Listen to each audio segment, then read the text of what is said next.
Le président américain Donald Trump a appelé lundi à un nouveau départ pour le Moyen-Orient, lors d'un sommet de paix à Sharm el-Sheikh en présence d'une vingtaine de dirigeants mondiaux. Donald Trump a été accueilli en héros à la Knesset ce lundi, quelques heures seulement après la libération des 20 derniers otages encore en vie détenus par le Hamas.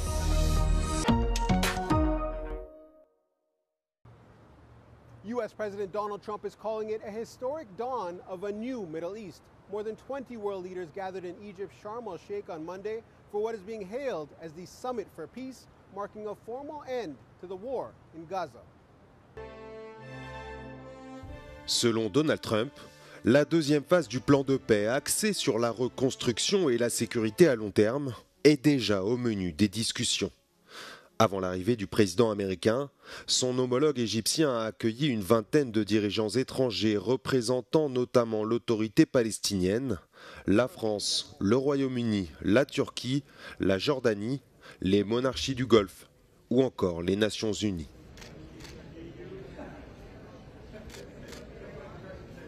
We all recognize and understand that the only way going forward for a peaceful, not only region, world, is to have a Palestinian state. This is what we should be working on now. Of course, we're very happy to see that the war stopped and hostages going back to their families, and also aid is being delivered to Gaza.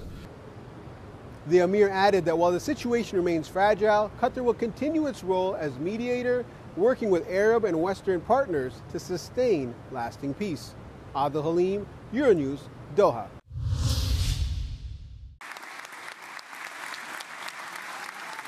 Une nuée d'applaudissements se transformant en une véritable standing ovation. C'est en héros que Donald Trump a été accueilli à la Knesset ce lundi, quelques heures seulement après la libération des 20 derniers otages encore en vie détenus par le Hamas.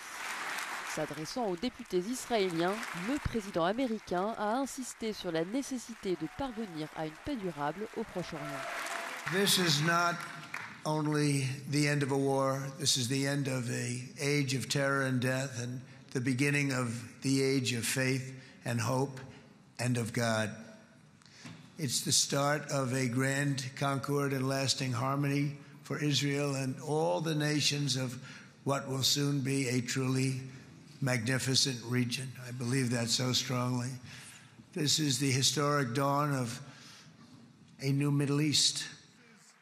Benjamin Netanyahu a largement remercié Donald Trump, soulignant son rôle central dans le processus de paix. Mr. President, you are committed to this peace. I am committed to this peace. And together, Mr. President, we will achieve this peace. My friends, this is only a partial list, but it's enough to affirm what I've said time and again. Donald Trump is the greatest friend that the state of Israel has ever had in the White House. Donald Trump a également suggéré qu'une grâce soit accordée à Benjamin Netanyahu, visé par des poursuites pour corruption dans son pays. Le président américain a ajouté que faire la paix avec l'Iran serait, selon ses mots, formidable, quelques mois seulement après avoir soutenu les frappes israéliennes contre des sites nucléaires iraniens.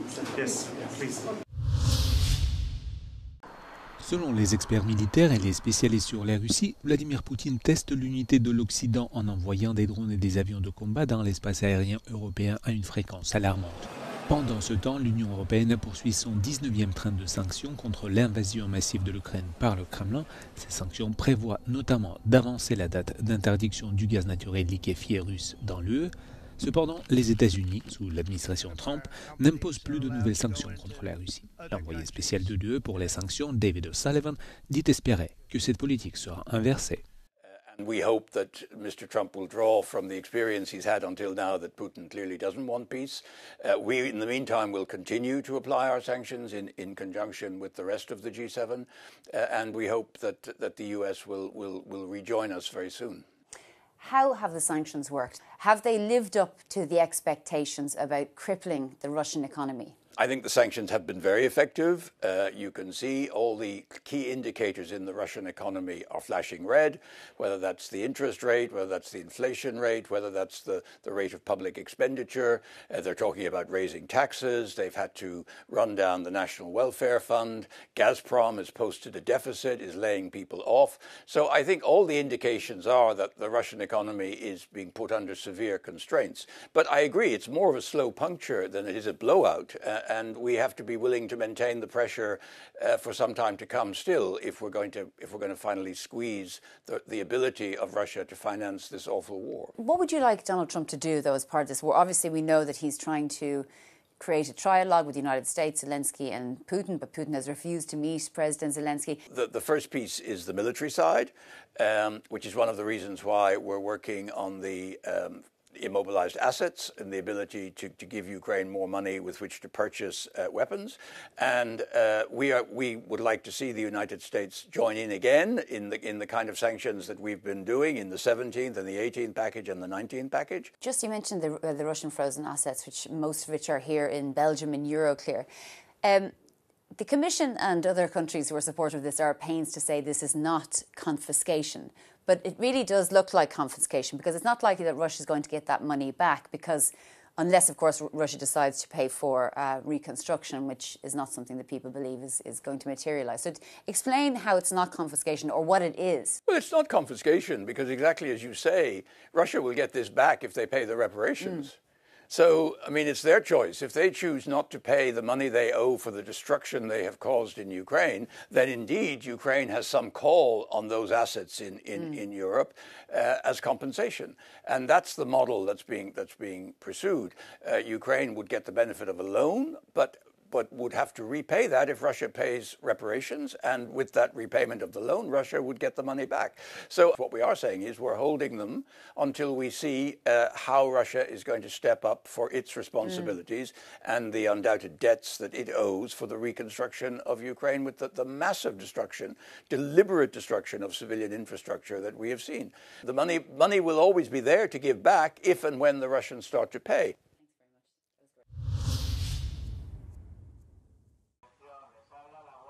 En Espagne, les îles Baléares sont sous l'eau après que des pluies torrentielles provoquées par la tempête Alice se sont abattues sur tout l'est du pays.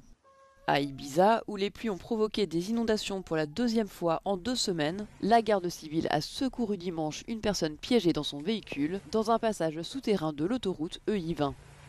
La victime a été extraite par les portes arrière de la voiture avant d'être prise en charge pour des soins médicaux. L'unité militaire d'urgence a été déployée pour drainer l'eau et dégager la boue à l'aide de pompes et de machines. Des dizaines de vols à destination de l'île ont été annulés ou retardés au cours du week-end.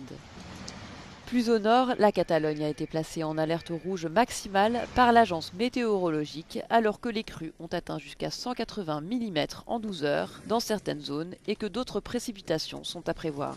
Les villes de la Rapita et de Santa Barbara, dans la province de Tarragone, ont été envahies par la boue, endommageant de nombreuses habitations et plusieurs personnes se sont retrouvées piégées dans leur voiture, les routes étant devenues impraticables. La tempête Alice a également provoqué d'importantes inondations dans la région voisine de Valence, où les liaisons ferroviaires entre Barcelone et la ville de Valence ont été suspendues jusqu'à nouvel ordre.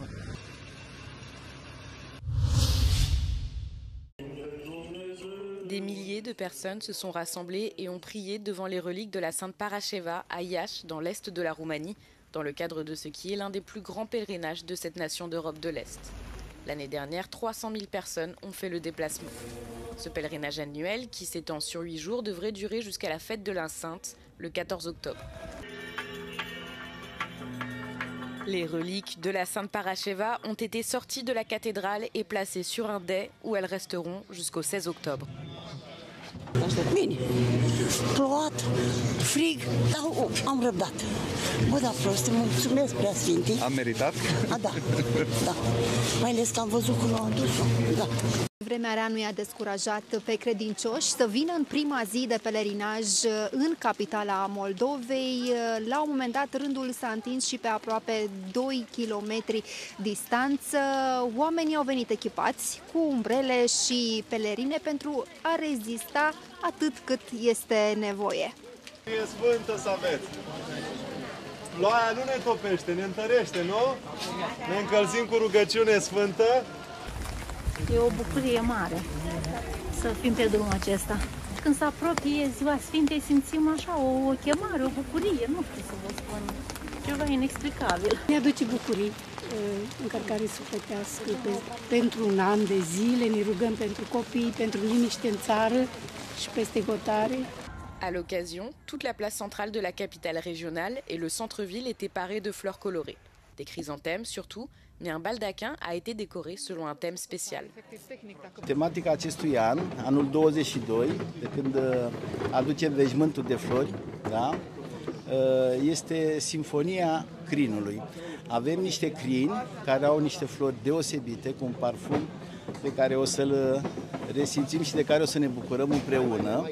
Sunt colorate, mari, frumoase și sunt multe. 58.000 de crizanteme au fost pregătite pentru a înfrumuseța orașul Iași. Fie că vorbim de crizanteme galbene, albe, grena, roz, toate vor putea fi admirate în aceste zile la Iași. La Sainte Parasheva est vénérée depuis des centaines d'années, particulièrement dans les Balkans, mais plus généralement au sein de l'Église orthodoxe. Sfintele ei moaște au peregrinat de-a lungul aproape unui mileniu de când a trăit pe acest pământ în mai multe țări. Vorbim de Grecia, de Serbia, de Bulgaria, pentru a ajunge apoi aici la Iași în anul 1641. La fête de la Sainte Parasheva, protectrice de la région de Moldavie, a été fixée par l'Église orthodoxe en 1955. Les jours précédant le 14 octobre sont généralement les plus chargés pour la ville de Iași et chaque année, des milliers de pèlerins de toute la Roumanie font le voyage jusqu'à la capitale régionale.